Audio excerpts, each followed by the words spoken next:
This is going to be a lesson on writing a Dorian chord progression and also writing a Dorian melody. We're going to keep this really simple, just a few layers of chords and one layer of melody. But I'm really going to hone in on the melody stuff here because so much of my Signals content is not focused on melody. I like using this Patreon content to hone in on that because it's really detailed, it's kind of abstract, but I think it's fun to talk about. And I think we've got some really good results here. So let's start off with what we're actually composing and how it's going to have to work out, because this is one of those pieces that has to be a certain way because it's for a video. It has to be in Dorian, and I've picked the A Dorian scale.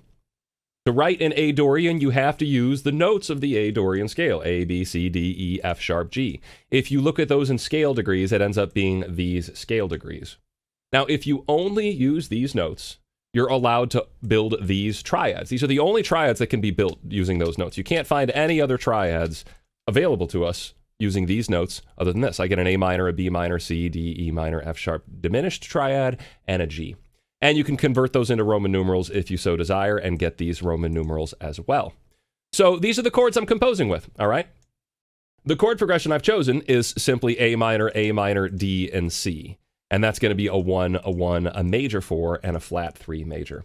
Now, I want to really just stress, so yes, we're in A Dorian because we're using these notes and we're using these chords, but remember, the secret to all of this is that it won't sound like Dorian unless we focus on our 1 chord. If we use all these notes, it could easily sound like G major. It could sound like B Phrygian. It could sound like all sorts of things if we're focusing on the wrong chord. We need to dwell on our tonic, and right now, our tonic is this. A minor. That is the chord we need to dwell on in order to promote a Dorian tonality. If we don't do that, Dorian might disappear on us. And this is where a lot of beginner songwriters get in trouble, is they don't dwell on the 1.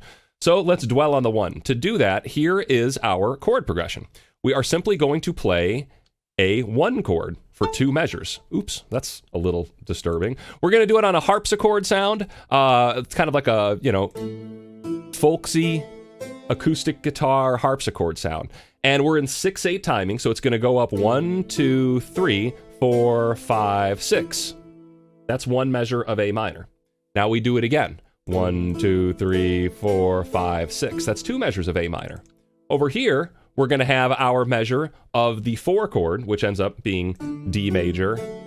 But I've actually played it as a D7 chord, and I'm allowed to do that because if you look, a D7 chord would need the note C. Well, C is in the scale. So it's not like I'm doing anything fancy here. It's not like I've done anything crazy by saying, hey, instead of D major, instead of this, I'm doing that. That's pretty standard stuff right there.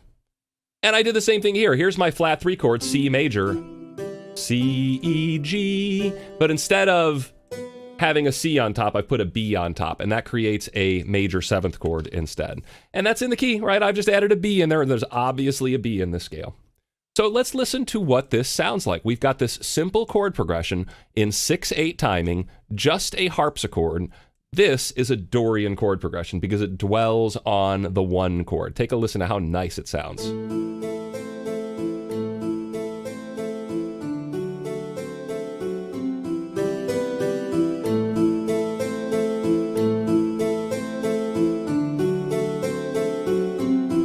Right?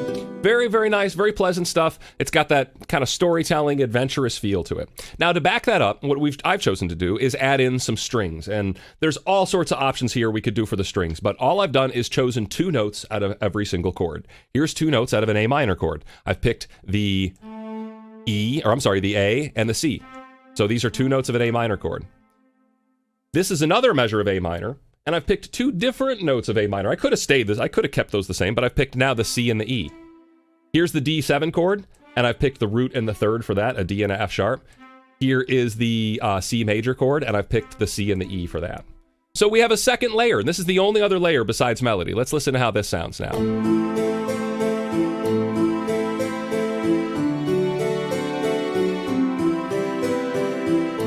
Beautiful.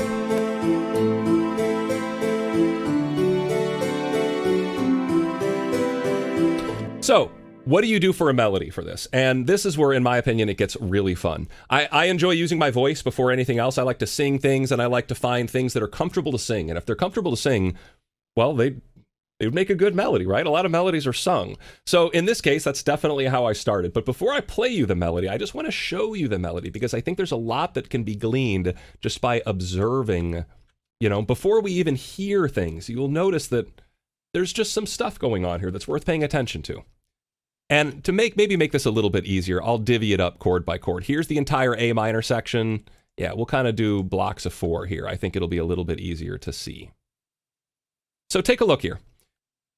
In my previous lessons on melody, and you'll find those here on Patreon if you search for melody, and you'll find a lot of them in my courses, and especially the theory and songwriting course. We discuss melody quite a bit.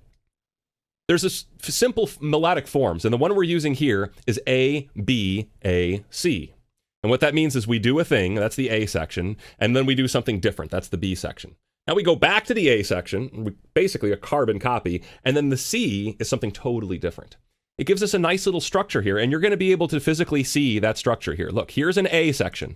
Do you see my melody? Try to kind of focus in on the shape of the melody. I've got this long note here. I've got this little rising thing. I've got this little up and down.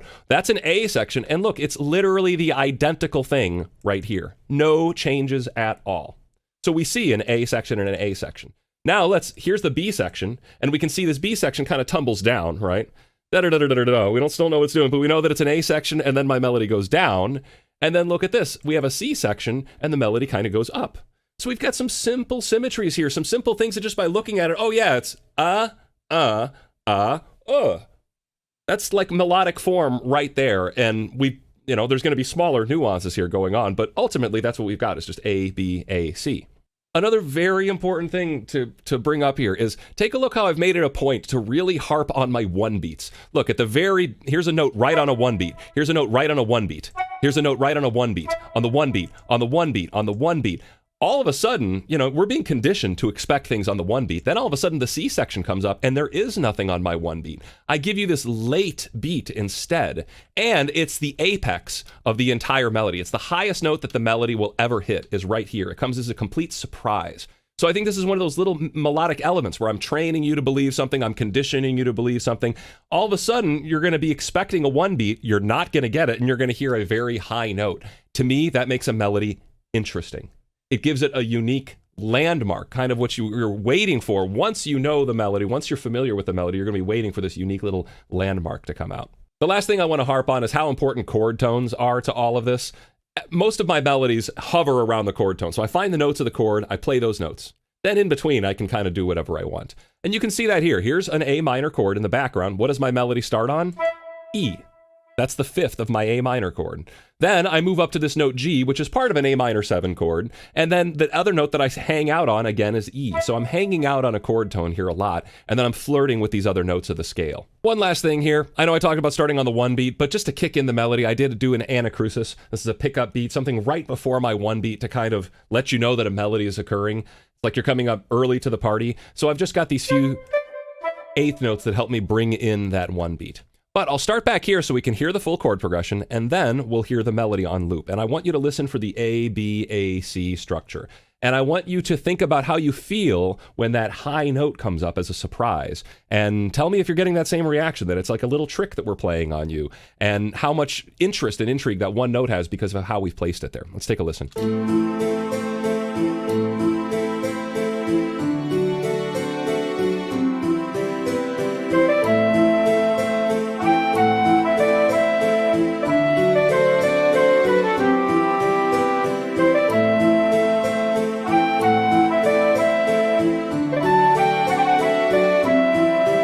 Again.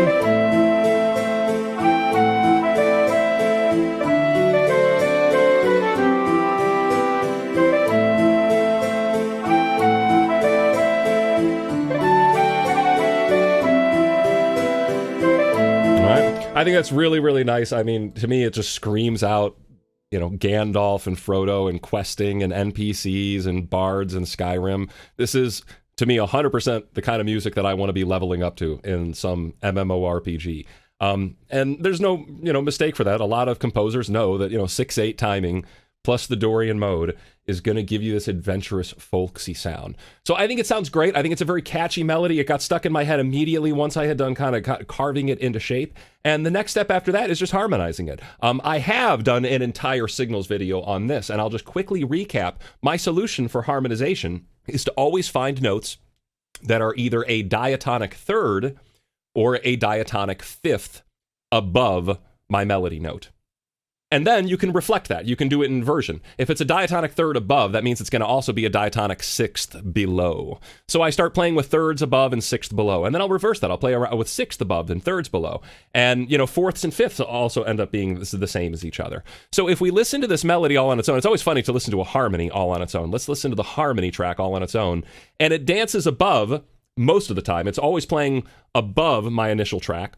Sometimes I'm using parallel motion, sometimes I'm using contrary motion. I'm not sticking to pure parallel thirds. Sometimes I do fourths and fifths, and I play with what feels good. Sometimes I'll let a note sustain.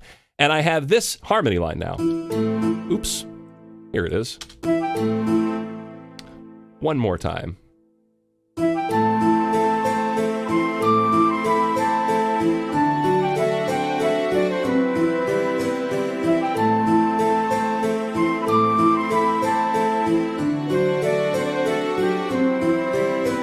And you can see right here, I decided just for fun, let's drop our harmony line lower, right? Our harmony line was always dancing on top, and it gives it this really beautiful sound that you're going to hear. But then at the very end, let's let the high melody. Remember, I had this big high note for my melody, and I thought, how cool is this high note? Well, let's stay it can stay king. It can stay on top, and we'll tuck the harmony in underneath. So it's just a nice little change, and if we put these two parts together, listen to how wonderful this sounds. And keep in mind, every one of these things that I just blasted through here as far as harmonizing is mentioned in my last two signals videos. The last two signals that were posted decades ago, it feels like, talk about voice leading and harmony, just like described here. So let's take a listen now with this new harmony line involved, and hopefully you enjoy it as much as I do.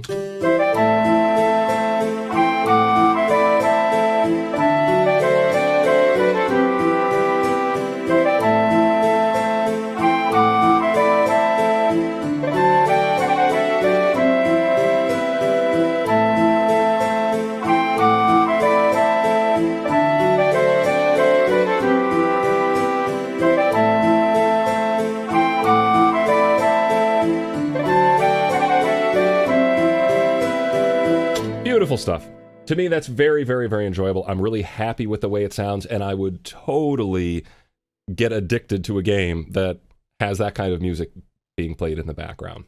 So what's the takeaway here? Well, hopefully the takeaway is, how do you write a Dorian chord progression? Remember, you're going to have to focus on the notes of Dorian. You're going to have to dwell on the one chord.